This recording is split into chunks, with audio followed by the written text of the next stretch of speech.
Davey, Reverend Jeremiah Wright's comments have sparked, using Obama's word, a firestorm of reaction in the media, amongst political pundits. On Sunday morning talk shows, it was defined as a defining moment in Obama's candidacy. If he didn't deal with this properly, his candidacy might come to an end. In fact, here's a couple of the pundits speaking here. The Clinton camp hopes superdelegates will take a look at Obama's problems, especially controversial remarks by his former pastor.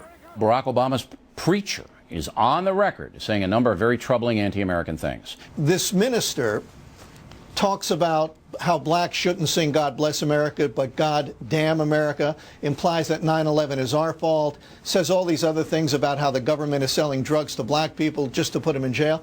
But what is going on here all of a sudden? This was a pretty good campaign up until the last couple of weeks, Governor. Well, I guess I'd caution everybody to remember who is and who is not the candidate. I mean, I've known Jeremiah Wright, and actually Jeremiah Wright is one of the more moderate black preachers. Just go to a church down the street from my house, and I see women coming with their hats on the other side of their head because they have been lifted up. But the truth is that they should have prepared for this moment, and I think he did. That's why he went out on Friday night. That's why he addressed it yesterday in Indiana, and that's why I think now that it's on the table, he's not the only one that should speak up. The Republicans have an obligation to speak up as well as Democrats. So, Davey, there are really two main themes to Reverend Wright's comments. One had to do with U.S. foreign policy, and one had to do with the conditions of African Americans in the United States. So let's start with his comment on foreign policy. We have supported state terrorism against the Palestinians and black South Africans, and now we are indignant because the stuff we have done overseas is now brought right back into our own front yards.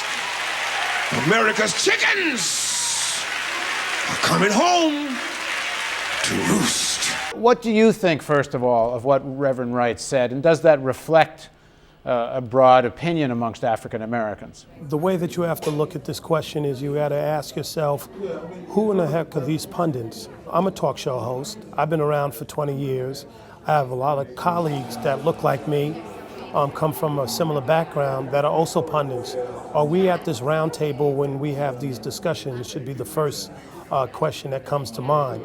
If the pundits are limited to the Bill O'Reillys and Sean Hannitys and the Fox News crowd, then of course you're going to have a firestorm because their viewpoints are usually put out there without any sort of fair opposition. Dealing with the actual substance, which essentially is the chickens coming home to roost, that is not an uncommon thought. And it's not limited to the African American community. Let me play for you what Obama said in his speech on this question of U.S. foreign policy and Reverend Wright's comments. They expressed a profoundly distorted view of this country, a view that sees white racism as endemic and that elevates what is wrong with America above all that we know is right with America. A view that sees the conflicts in the Middle East as rooted primarily in the actions of stalwart allies like Israel, instead of emanating from the perverse and hateful ideologies of radical Islam. So in other words, the Israeli occupation is not a source of the problem, or U.S. foreign policy in the region is not a source of the problem, but only radical perverse Islam is source of the problem. And I wonder what you think of him taking such a position. Well, first of all, I think that particular remark and quotation is something that would go over the average person's head in America that was listening to that speech. With that being said, and focusing more now on the comments about the Middle East, it's one that many of us, including myself, disagree with. It's the fodder for the debate that has been taking place for decades. Do we put the blame on Zionism? Do we put the blame on Israel? Or do we put it on Islam and the Palestinians? That's what the conflict is about on many levels. And so if Barack sees it as one way and I see it as another way, then that is the opportunity to have that discussion. That's where we're at, and that's where it should continue. The government gives them the drugs, builds bigger prisons, passes a 3-strike law, and then wants us to sing God Bless America? No, no, no. Not God Bless America. God Damn America. That's in the Bible for killing innocent people. God damn America for for treating us citizens as less than human. The profound mistake of Reverend Wright's sermons is not that he spoke about racism in our society. It's that he spoke as if our society was static, as if no progress had been made, as if this country, a country that has made it possible for one of his own members to run for the highest office in the land. What we know, what we have seen, is that America can change. That is the true genius of this nation. Reverend Wright essentially is saying these problems are systemic. I think Obama acknowledges that, but he's suggesting that he's not so pessimistic or angry. What do you think of how Obama handled Wright's positions on these questions? Reverend Wright speaks to a large body of African Americans. He comes from a tradition that has addressed, that has given voice to the voiceless. And I think when he spoke to that, it's something that resonated with a lot of people who are able to look out their window and say, you know, there are some things that I need to be responsible for, but I am overwhelmed with a situation and a system that has targeted me and seems committed to keeping me permanently in a state of distress.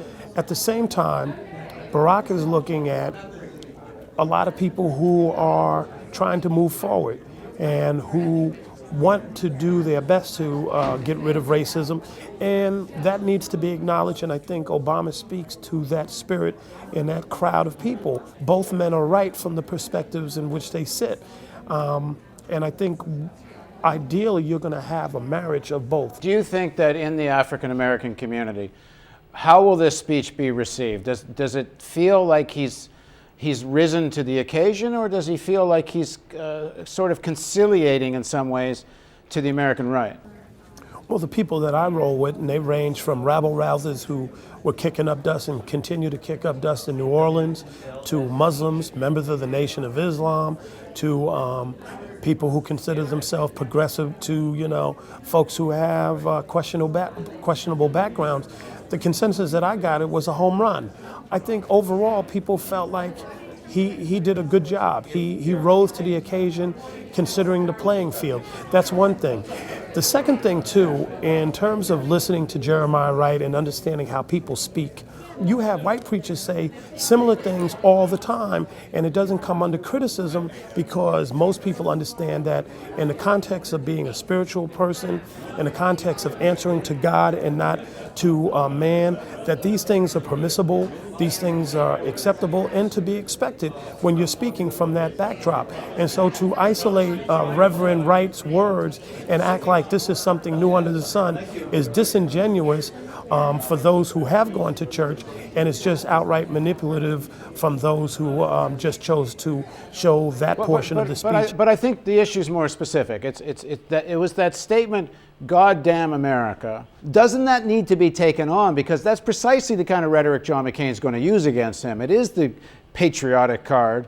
And Obama chose not to deconstruct what that meant. He just denounced it, this "goddamn America." He didn't put that into context himself.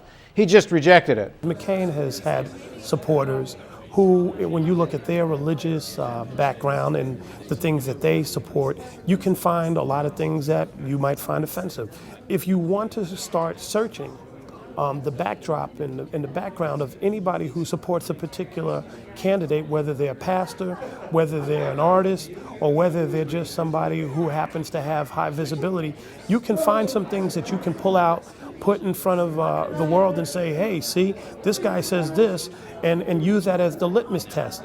I think it would be unwise for McCain to do that. I can't really see him doing that because I think it should be quite clear and quite evident to anybody that has followed Obama's campaign. He's been very consistent in what he stands for and what he's about, even if some other people that he disagrees with, or either on their policies or just in their general way of presenting themselves, support him.